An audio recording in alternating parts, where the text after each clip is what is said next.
یہ بھی ہو سکتا ہے کہ اعتراضات برقرار رکھے جائیں اور کہا جائے کہ آپ اعتراضات دور کریں، اور اعتراضات دور کرنے کے بعد پھر یہ پٹیشن آئے اور پھر 10 دن 15 دن 20 دن گزار دیے جائیں. تو لہٰذا یہ سماعت کے لیے مقرر جو اعتراضات کے ساتھ سماعت کے لیے مقرر ہوئی ہے تو یہ ایک ڈیولپمنٹ تو ہے، لیکن ہوگا کیا ابھی اس حوالے سے کچھ نہیں کہا جا سکتا. اور جیسے میں نے شروع کیا تھا کہ تحریک انصاف کے اندر ایک تقسیم ہے، میں اپنی رائے دے چکا ہوں. میری رائے یہ ہے کہ اگر عمران خان صاحب پرول پہ ان کی رہائی ہوتی ہے تو ان کی رہائی ہو جانی چاہیے. اس سے فائدہ یہ ہوگا کہ عمران خان جیل سے باہر آ جائیں گے، کسی محفوظ مقام پہ آ جائیں گے، اور کم از کم اپنی پیچھے بیٹھ کے اپنی تنظیم کو تو منظم کر پائیں گے. کیونکہ اس وقت جو تحریک انصاف کی تنظیم کی حالت ہو گئی ہے، جو اس کا حشر نشر ہو گیا ہے، جو ان کے MNAs MPAs ان کے ٹکٹ ہولڈرز کی اکثریت کمپرومائزڈ ہو گئی ہے، تو عمران خان کو اب کم از کم 6-8 ماہ لگیں گے. عمران خان کو یہ سوٹ کرتا ہے کہ 6-8 ماہ مطلب بعد اگر کوئی ایسے ماحول بن جاتا ہے الیکشن والا، جو کہ ابھی نظر نہیں آتا، لیکن اگر بنے بھی تو عمران خان کو 6-8 ماہ چاہیے کہ وہ دوبارہ سے ایک تنظیم کو کھڑا کریں، منظم کریں، دوبارہ سے ان لوگوں کو ٹکٹ دیں جو واقعی مزاحمت کرنے والے ہیں اور عمران خان کے ساتھ اخلاص سے چلنے والے ہیں. ورنہ آپ میں سے جو ہیں آپ اپنے حلقوں میں دیکھ لیں، جو آپ کا ایم این اے ہے جس کو آپ نے ووٹ دیا عمران خان کے نام پہ، یا فارم 45 پہ جو جیتا ہوا ہے، یا جو ٹکٹ ہولڈر ہے، چلیں وہ جینوئنلی ہار گیا لیکن ٹکٹ ہولڈر تھا، کیا وہ عمران خان کی رہائی کے لیے جو ایکٹیویٹیز کرنی چاہیے تھی کیا وہ کر رہا ہے؟ کیا وہ کمپرومائز نہیں ہے؟ کیا وہ بزدل نہیں ہے؟ کیا وہ مینیج نہیں ہو گیا؟ تو اس کے جواب آپ اپنے آپ سے لے لیں. آپ کو جو بھی حلقہ ہے تو آپ کو اس کا جواب مل جائے گا. اس وقت عمران خان کے ساتھ مزاحمت کرنے والے، اوپنلی جو مزاحمت کرنے والے ہیں، وہ 12-15 سے زیادہ لوگ نہیں رہ گئے. باقی آپ کے سامنے ہے صورتحال، مجھے اس کو ایکسپلین کرنے کی ضرورت نہیں ہے. تو یہ بہرحال سماعت کے لیے مقرر ہونا ایک ڈیولپمنٹ ہے، لیکن 4 اس کے علاوہ ڈیولپمنٹس ہیں وہ بہت اہم ہیں. ایک تو علیمہ خان صاحبہ کا نام ای سی ایل سے نکل گیا ہے، ای سی ایل سے نام نکالنے کا حکم دیا ہے، اور رؤوف حسن صاحب کا نام بھی ای سی ایل سے نکالنے کا حکم دیا گیا ہے. ایک کیس جو ہے وہ خادم سومرو صاحب کے پاس تھا اور ایک انعام امین منہاس صاحب کے پاس تھا.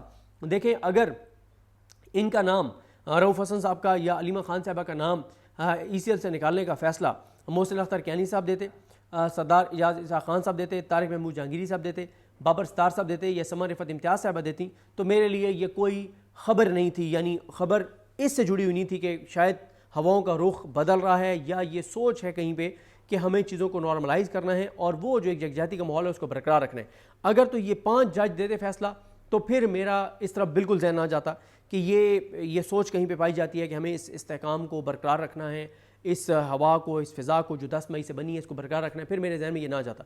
لیکن کیونکہ یہ ایسے 2 ججز نے دیا ہے جو 26ویں آئینی ترمیم کے بعد آئے ہیں، ایک ٹرانسفر ہو کے آئے ہیں، ایک کو جج بنایا گیا ہے اسلام آباد کورٹ کا، وہ وکیل تھے، تو ان کے جو دونوں کا، اور پھر علیمہ خان صاحبہ کا 20 ماہ بعد نام ای سی ایل سے نکلا ہے، 20 ماہ بعد ان کا نام ای سی ایل سے نکلا ہے.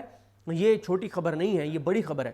اور یہ جو 4 خبریں بتاؤں گا اس کے اینڈ میں بتاؤں گا کہ نون لیگ کی کہاں پہ کیوں ٹانگ رہی ہیں. پھر اس کے علاوہ آج جو تیسری ڈیولپمنٹ ہوئی ہے، وہ تیسری ڈیولپمنٹ یہ ہوئی ہے کہ علیمہ خان صاحبہ کی جو ہے وہ اڈیالہ میں ملاقات کروا دی گئی ہے، اور انہوں نے ملاقات کے بعد کیا بات کی ہے وہ آپ کو بتاتا ہوں.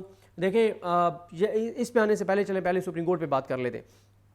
سپریم کورٹ میں آج مخصوص نشستوں کا جو کیس تھا، مخصوص نشستوں کا جو ریویو تھا، نظر ثانی تھی، جس میں 8 ججز نے کہا تھا کہ پی ٹی آئی کو مخصوص نشستیں دے دی جائیں. نون لیگ، پیپلز پارٹی اور الیکشن کمیشن نے ریویو ڈال دیا، نظر ثانی درخواست ڈال دی، وہ 1 سال لگی نہیں، اب آئینی بینچ کے سامنے لگی ہے. 2 ججز نے اپنا فیصلہ جاری کر دیا، عائشہ ملک صاحبہ نے، عقیل عباسی صاحب نے، اور اب ایک نئی پالیسی بھی یحییٰ افریدی صاحب نے لے آئے ہیں. وہ اس پہ میں الگ سے بات کروں گا، اور جو اس وقت بینچ میں دراڑ ہے اس پہ بھی بات کروں گا. لیکن امین الدین خان صاحب بہت جلدی میں، لیکن آج بہرحال وہ 5 دن کے لیے سماعت ملتوی ہو گئی ہے، سوموار تک چلی گئی ہے. دیکھیں یہ بھی ایک امپورٹنٹ ڈیولپمنٹ ہے، کیونکہ امین الدین خان صاحب بہت جلدی میں ہیں، مسرت ہلالی صاحبہ بہت جلدی میں ہیں. اچھا، اس پہ میں آپ کو اگلی ویڈیو میں پورا بتاؤں گا کہ کون کون سے ججز بہت زیادہ جلدی میں ہیں اور ان کی جلدی کی وجوہات کیا ہیں، اور کیوں کچھ ججز جو ہیں وہ 15-16 جون سے پہلے مخصوص نشستوں کیس کا فیصلہ ہر صورت میں سنانا چاہتے ہیں، نون لیگ اور پیپلز پارٹی کو کیوں دینا چاہتے ہیں، ایسی کیا وجوہات ہیں. وہ وجوہات میں آپ کے ساتھ جو ہے وہ شیئر کروں گا اگلی ویڈیو میں، اور پالیسی جو ہے افریدی صاحب لائے ہیں وہ بھی آپ کے ساتھ شیئر کروں گا. لیکن آج بہرحال یہ ہوا ہے کہ آج فیصل صدیقی صاحب نے بینچ پر اعتراضات اٹھا دیے ہیں، بینچ کی تشکیل پر، جس طرح سے ججز سلیکٹ کیے گئے ہیں اس پر انہوں نے اعتراضات اٹھائے ہیں. انہوں نے اب اپلیکیشن دائر کرنی ہے، اور وہ اپلیکیشن جو دائر وہ کریں گے اس کے اوپر اب بحث ہوگی سوموار کے دن. 11 رکنی بینچ یہ بحث کرے گا، اور اس سے جڑی ہوئی، کیونکہ اس پہ میں نے الگ ایک ویڈیو کرنی ہے، ابھی ہم اوورال بات کر رہے ہیں تو اس پہ پھر نیکسٹ ویڈیو میں ذرا تفصیل سے بات کریں گے. اچھا، پھر چوتھی جو ڈیولپمنٹ میں نے آپ کو بتائی کہ وہ اڈیالہ والی ہے. علیمہ خان صاحبہ کی 54 روز بعد 20 مارچ کو آخری ان کی عمران خان صاحب سے ملاقات ہوئی تھی. آج 54 روز بعد ان کی عمران خان صاحب سے ملاقات ہوئی ہے. ایک طرف علیمہ خان صاحبہ کا 54 روز بعد عمران خان سے ملاقات ہوتی ہے, علیمہ خان صاحبہ, عظمیٰ خان صاحبہ, نورین خان صاحبہ, اور ساتھ ہی 20 ماہ بعد ان کا نام ای سی ایل سے نکلتا ہے. تو ان دونوں چیزوں کو دیکھیں, اور رؤف حسن صاحب کا نام ای سی ایل سے نکلتا ہے اور مخصوص نشستوں کے کیس کی سماعت آگے جاتی ہے. تو اس سے میں جو اسیس کر رہا ہوں, میرے پاس خبر نہیں ہے, میرا انالیسس ہے کہ کہیں بھی یہ سوچ پائی جاتی ہے کہ ہمیں چیزوں کو نارملائز رکھنا ہے. دیکھیں 10 مئی یہ وہ دن ہے, 10 مئی جب پوری پاکستان کی قوم یکجا تھی, یکجان تھی, یک زبان تھی, اور ہر طرف پاکستان زندہ باد کی سزائیں تھیں, ہر طرف نعرہ تکبیر, نعرہ رسالت, نعرہ حیدری کے نعرے تھے, اور لوگوں کے اندر ایک جذبہ تھا, جنون تھا, اور پوری پاکستان کی قوم بھارت کے مقابلے میں اپنی فوج کے پیچھے کھڑی تھی, اپنی مسلح افواج کے پیچھے کھڑی تھی. اور پھر آپ نے دیکھا ایل او سی سے لے کے اور کراچی تک جس طرح سے ہماری پھر فضائیہ ہو, ہماری بری فوج ہو, ہماری نیوی ہو, انہوں نے جس طرح سے بھارت کو دھول چٹائی, اس نے ہر پاکستانی کا سر فخر سے بلند کر دیا ہے. آپ اگر مجھ سے پوچھیں, میں اکثر یہ بات کہتا ہوں کہ اگر لڑائی رہتی ہے پاکستان کے اندر, اگر پاکستان کے اندر لڑائی رہتی ہے اور عمران خان تحریک چلا دیتے ہیں اور سڑکوں گرم ہو جاتی ہیں اور تلخیاں بڑھ جاتی ہیں, نفرتیں بڑھ جاتی ہیں, حالات کشیدہ ہو جاتے ہیں, تو بطور ایک یوٹیوبر کے, بطور ایک رپورٹر کے, میرا تو اس میں ذاتی طور پہ میرا فائدہ ہے. جہاں پہ مجھے 50,000 لوگ دیکھتے ہیں, وہاں پہ مجھے 1.5 لاکھ لوگ دیکھیں گے, مجھے 3 لاکھ لوگ دیکھیں گے. آپ دیکھ لیں جب اکتوبر میں, نومبر میں یوٹیوب پہ کتنے ویوز تھے, کتنا زیادہ لوگوں نے دیکھا. مطلب پورے سال میں اتنا ہمیں نہیں دیکھا جاتا جتنا دیکھا گیا, جتنا اکتوبر میں اور نومبر میں ہمیں دیکھا گیا. ذاتی طور پہ تو مجھے فائدہ ہے, لیکن ملک کو اس سے فائدہ نہیں ہے. ملک کو فائدہ اسی میں ہے کہ اگر بات چیت کے ذریعے چیزیں نارملائز ہوتی ہیں, ٹمپریچر نیچے لایا جاتا ہے, نفرتیں ختم ہوتی ہیں, اور 10 مئی کا دن, 10 مئی ہر دن پاکستان کا بن جاتا ہے کہ اسی طرح سے ایک یکجہتی ہو اور چیزوں کو نارملائز کیا جائے. پاکستان کے لوگوں کے جو شکوے شکایتیں ہیں وہ جائز شکایتیں ہیں, اور ان کو سننا چاہیے, ان کو ایڈریس کرنا چاہیے, اور لوگوں کی جو مرضی اور منشا ہے اس کو دیکھنا چاہیے. تو یہ جو ماحول تھا 10 مئی والا, یہ 10 مئی والا ماحول اگر برقرار رہے گا تو اس کا ہمیں یوٹیوب پہ فائدہ نہیں ہے, لیکن بطور پاکستانی ہمیں فائدہ ہے. پاکستان جتنا آگے جائے گا, پاکستان جتنی ترقی کرے گا, پاکستان میں جتنا استحکام آئے گا, پاکستان میں جتنا امن آئے گا, اتنا ہم سب کو بطور پاکستانی فائدہ ہے. دیکھیں ہماری باہر کوئی جدادیں نہیں ہیں, ہمارے باہر کوئی اثاثے نہیں ہیں, ہم نے باہر جانا نہیں ہے, ہمارے اپنے اس مٹی میں دفن ہے, ہم نے یہیں پہ رہنا ہے, اسی ملک میں رہنا ہے, اسی وطن میں رہنا ہے. اوورسیز پاکستانیوں کو دیکھیں وہ کیوں رہتے دنیا کے کتنے ملکوں میں, لیکن ہر وقت فکر پاکستان کی ہوتی ہے. کیوں؟ وہ چاہتے ہیں کہ ہمارا ملک مضبوط ہو, منظم ہو, آگے جائے, ترقی کرے, ہمارا گھر ہے. کئی لوگ آپ دیکھیں کہ وہ 55-60 سال کی عمر میں پھر وہ آ جاتے ہیں کہ نہیں یار اب ہم اپنی زندگی ہم نے گزار لیا ہے, محنت مزدوری کر لی ہے, پیسہ جو کمانا تھا کما لیا ہے, بچوں کو پڑھانا تھا پڑھا لیا ہے, اب ہم اپنے وطن واپس جا رہے ہیں, ہم اپنوں میں رہنا چاہتے ہیں, اور ہم اپنا آخری جو وقت ہے 10 سال ہیں, 15 سال ہیں, 2 سال ہیں, اللہ تعالیٰ سب کو لمبی زندگی دے, لیکن وہ کہتے ہیں یہ ٹائم ہم اپنے ملک میں گزارنا چاہتے ہیں. تو لہٰذا ہر پاکستانی مجھ سمیت ہمیں اس چیز پہ فوکس رکھنا چاہیے کہ یہ تلخیاں کم ہوں, ٹمپریچر نارمل ہے. اب مجھے بتائیں نا کہ میرے لیے ایز اے پاکستانی ایک اچھی چیز ہے نا کہ ایک معاملہ چل رہا تھا, علیمہ خان کا نام ای سی ایل میں تھا, غلط نکل گیا. رؤف حسن صاحب کا نام نکل گیا.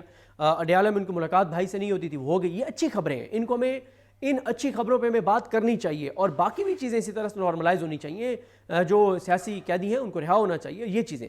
تو اب اس سارے پہ علیمہ خان صاحبہ نے جو گفتگو کی وہ جلدی آپ کو بتا دیتا ہوں کہ انہوں نے کیا گفتگو کی, پھر میں آپ کو بتاتا ہوں کہ نون لیگ کی کانپیں کیوں ٹانگ رہی ہیں, نون لیگ کیوں پریشان ہے.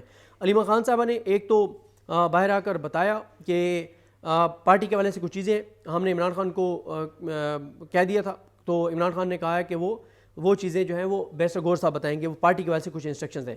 پھر عمران خان نے کہا کہ آج کل, اور پہلی بات عمران خان نے یہ کی کہ آج کل پاکستان کے جو حالات ہیں اس پہ عمران خان نے بات کی, جو بھارت سے کشیدگی اس پہ بات کی, اور عمران خان کو ہم نے بتایا کہ پاکستان کی آنکھوں میں خوف نہیں تھا, پاکستان کی قوم نے کس جذبے سے سرشار ہو کے اور پاکستان نے اپنی افواج کو سپورٹ کیا. اور عمران خان نے کہا کہ جنگ کا فوری رسپانس بہت ضروری ہوتا ہے. عمران خان نے کہا کہ مودی پاکستان سے سخت نفرت کرتا ہے, اور مودی اس وقت سخت غصے میں ہوگا. جو پاکستان کی فوج نے اس کے ساتھ کیا ہے, جو پاکستان کی ایئر فورس نے اس کے ساتھ کیا ہے, جو ہم نے دھول چٹائی ہے, عمران خان نے کہا کہ مودی اس پر غصے میں ہوگا اور وہ انتقام لے گا. آپ لوگوں نے الرٹ رہنا ہے. اور انہوں نے عمران خان نے کہا کہ پاک بھارت جنگ میں سوشل میڈیا نے جو ماحول بنایا مودی اس کو برداشت نہیں کرے گا، وہ معاشی اٹیک کرے گا، وہ فالس فلیگ آپریشن کر سکتا ہے. پاکستان کو متحد رہنا ہے. یہ عمران خان کہہ رہے ہیں کہ پاکستان کو متحد رہنا ہے. یہ بہت بڑا عمران خان کا بیان ہے. پھر عمران خان نے 26ویں ترمیم پہ بات کی. انہوں نے کہا کہ اصل میں سارا رول آف لا دفن کر دیا گیا ہے، عدلیہ کا گلا گھونٹ دیا گیا ہے. اسمبلی میں جو لوگ بیٹھ کر ووٹ دے رہے تھے 26ویں ترمیم کو، وہ تو آرڈرز کو فالو کر رہے تھے. ان کو جو آرڈر ملا انہوں نے وہ کر دیا. رول آف لا دفن ہو چکا ہے. سویلینز کے ملٹری کورٹ میں ٹرائل کے حوالے سے سپریم کورٹ کے 5 ججز کا جو فیصلہ ہے، یہ اصل میں 26ویں ترمیم کا نتیجہ ہے. آپ کو اندازہ نہیں کہ پاکستان کا دنیا میں کتنا مذاق اڑے گا. عمران خان نے کہا کہ 26ویں آئینی ترمیم کا ایک اور نتیجہ یہ آیا ہے کہ عدلیہ جو ہے وہ سرکاری ادارہ بن چکی ہے، عدلیہ کی آزادی سلب ہو چکی ہے، ایک فرد واحد کا حکم ہوگا. اصل میں پاکستان کو ایک مکمل ڈکٹیٹرشپ میں آپ لوگوں نے ڈال دیا ہے. عمران خان نے پھر زور دے کر کہا کہ 9 مئی کی CCTV فوٹیج کی بات کیوں نہیں کی جاتی. 9 مئی کی CCTV فوٹیج آئے گی تو پتہ چلے گا کون مجرم تھا. حسان نیازی صاحب کے حوالے سے بات ہوئی کہ انہوں نے صرف ایک پینٹ جو ہے وہ اٹھائی تھی، تو کیا اس کی سزا 10 سال بنتی ہے. اور جنید اکبر صاحب کے حوالے سے میں آپ کو بتا چکا ہوں عمران خان نے کیا کہا. اس سے پہلے علیمہ خان صاحبہ نے اسلام آباد کورٹ کے باہر کہا تھا کہ پنجاب حکومت اور شریف خاندان مودی سے لڑنے کے بجائے ہم سے لڑ رہے ہیں. کیا عمران خان کو شباز شریف فون نہیں کر سکتا؟ اور انہوں نے کہا کہ نہیں کر سکتا، ظاہر ہے اتنی جرت کہاں ہے. پھر انہوں نے کہا کہ مودی کو جو تھپڑ لگے وہ اس کا بدلہ لے گا اور مودی کو جواب دینے کے لیے عمران خان کی ضرورت ہے. یہ علیمہ خان صاحب نے آج اسلام آباد کورٹ کے باہر کہا. اور پھر انہوں نے کہا کشمیر اپنی آزادی کی جنگ لڑے. خواجہ آصف کہہ رہا ہے کہ بھارت سے کشمیر میں جاری دہشت گردی پر بات چیت ہوگی. ہو سکتا ہے مجھے سننے میں غلطی ہو رہی ہے، لیکن خواجہ آصف سے وضاحت لے لیں. پھر اس کے بعد علیمہ خان نے بہرحال یہی کہا کہ 20 ماہ بعد میرا نام ECL سے نکلا ہے. اور انہوں نے کہا کہ اب دیکھتے ہیں فیصلے پر عمل درآمد ہوتا ہے یہ نہیں ہوتا. جون 2023 میں نمل اور شوکت خانم کی فنڈ ریزنگ کے لیے جب میں جانے لگی تو پتہ چلا نام ECL میں ہے، اور میرے اوپر 48 مقدمات صرف اس لیے بنائے گئے ہیں کہ میں عمران خان کا پیغام من و ان آپ تک پہنچاتی ہوں. اور انہوں نے کہا کہ اگر مجھے جانے دیں گے تو میں جاؤں گی، نہیں جانے دیں گے تو پھر توہین عدالت میں آئیں گے. اور پھر نورین خان صاحبہ نے کہا کہ عمران خان کو فوج سے کوئی مسئلہ نہیں. وہ کہتے ہیں کہ فوج بھی میری ہے اور ملک بھی میرا ہے. آپ مریم نواز اور نواز شریف کی تقریریں نکال کر دیکھیں جو انہوں نے فوج کی تعریفوں میں کی ہوئی ہیں. یہ عمران خان صاحب کی بہنوں نے بات چیت کی ہے. یہ جو 4 چیزیں ہوئی ہیں، علیمہ خان کی ملاقات ہو جانا، 2 لوگوں کے نام ECL سے نکل جانا، آج سماعت آگے چلے جانا، نون لیگ اس پہ خاصی پریشان ہے. اور یہ جو ایک اسٹیبلشمنٹ اور PTI کے درمیان جو تلخیاں کم ہو رہی ہیں، اور جو اسٹیبلشمنٹ کو نظر آ رہا ہے کہ اس سارے میں سوشل میڈیا کا کیا کردار تھا، سوشل میڈیا کس طرح سے پاکستان کے ساتھ کھڑا ہوا، بھارت کو سوشل میڈیا کے محاذ پہ جو شکست دی سوشل میڈیا نے وہ PTI کا سوشل میڈیا تھا. نون لیگ اس پہ خاصی پریشان ہے، ٹاؤٹس خاصے پریشان ہیں، کانپیں ٹانگ رہی ہیں. نون لیگ کو یہ ڈر ہے کہ کہیں چیزیں نارملائز نہ ہو جائیں اسٹیبلشمنٹ اور عمران خان کے درمیان. اگر وہ نارملائز ہوتی ہیں، اسٹیبلشمنٹ اور عمران خان کی لڑائی ختم ہوتی ہے تو یہ تو ختم، کیونکہ یہ تو پہلے بھی ان کو عوام نے ووٹ نہیں دیے. اگر اسٹیبلشمنٹ اس بات پر قائل ہو جاتی ہے کہ ہم صاف شفاف الیکشن کروائیں، جو اقتدار لوگ عوام جس کو ووٹ دیتی ہے وہ آ جائے اقتدار میں، ہمیں کوئی مسئلہ نہیں ہے. اگر یہ چیز ہو جاتی ہے تو نون لیگ تو پھر گئی نا، نون لیگ تو بھول جائیں پھر کہ نون لیگ کہیں نظر آئے گی. یہ تو اپنے گھروں سے نہیں نکل سکتے. ابھی بھی ان کے جو لوگ جاتے ہیں اپنے حلقوں میں، ان کے مین لوگ، وہ ساتھ سیکیورٹی لے کے جاتے ہیں اچھی خاصی، ورنہ تو یہ عوام میں نکل نہیں سکتے. ان کی اتنی نفرت ہے. اور یہ ساری اور پھر اس میں یہ بھی دیکھیں کہ عمران خان نے جیل سے بیٹھ کے مودی کو للکارا، بھارت کو للکارا، دوسری طرف نواز شریف آزاد پھر رہے اور اس نے مودی کا نام نہیں لیا، اس نے بھارت کا نام لیا اور ایک ہومیوپیتھک سا ٹویٹ کر دیا مریم نواز نے اور نواز شریف نے، لیکن مودی کا نام نہیں لیا. ہارون رشید صاحب نے کل میرے ساتھ انٹرویو میں کہا کہ نواز شریف اپنی اولاد سے زیادہ اور اپنے بھائی سے زیادہ جو ہے وہ مودی کی قدر کرتا ہے، اور اس کی مودی کی بات زیادہ وہ مانتا ہے، اپنی اولاد اور اپنے بھائی کی بات اتنی نہیں مانتا. اتنی قربت ہے نواز شریف کی مودی کے ساتھ، وہ مودی جو دہشت گرد ہے. تو بہرحال یہ جو ایک ماحول بن رہا ہے، جو پازیٹیو خبریں آ رہی ہیں، اس سے پاکستان کو فائدہ ہو رہا ہے، پاکستان کے لوگوں کو ایک اطمینان ہو رہا ہے کہ چیزیں درست سمت میں جا رہی ہیں. لیکن نون لیگ کی کانپیں ٹانگ رہی ہیں اور نون لیگ پریشان ہے اور ٹاؤٹس پریشان ہیں. ٹاؤٹس بہت پریشان ہیں جن کو نوکریاں ملی ہوئی ہیں عمران خان کی نفرت میں، عمران خان کو گالیاں دینے کی. اس کے حوالے سے میں ان چیزوں کو رپیٹ نہیں کروں گا. میں نے اسد چودھری صاحب کو ایک انٹرویو دیا ہے، ان کے یوٹیوب چینل پر ہے. آپ اگر اسد چودھری لکھ کے اور سرچ کریں گے تو آپ کو وہ آپ سن لیں گے. میں نے اس میں بڑی تفصیل سے بتایا ہے کہ رجیم چینج کے بعد کیا ہوا، اسٹیبلشمنٹ کو کیوں کچھ ٹاؤٹس کی ضرورت پڑی اور اسٹیبلشمنٹ نے ان کو ہائر کیا اور کتنے پیسوں میں ان کو ہائر کیا گیا، کس طرح سے کیا چیزیں ہوئی، وہ میں بڑی تفصیل سے کر چکا ہوں، لہٰذا اس کو میں رپیٹ نہیں کروں گا. مجھے اپنی دعا میں یاد رکھیں اور دعا ہے کہ یہ چیزیں اسی طرح سے نارملائز رہیں، پاکستان آگے بڑھے، چیزیں بہتر ہوں اور اللہ تعالیٰ پاکستان کو عروج اور ترقی دے اور پاکستان کے فیصلے پاکستان کے لوگ کریں، پاکستان کے لوگ جس کو مینڈیٹ دیں وہی اقتدار میں ہو. مجھے اپنی دعا میں یاد رکھیں. اللہ کریم ہم سب کا حامی ناصر ہو. اللہ حافظ.